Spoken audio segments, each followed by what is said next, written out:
Hello friends, welcome to our YouTube channel. In this video I will show you how you can enable power saving and how to improve battery drain overheating problem in Samsung phones.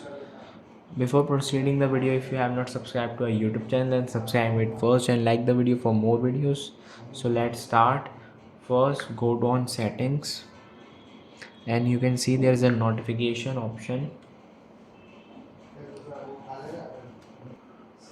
notification display, and then there is a battery option. You can search it, battery. Here just click on battery.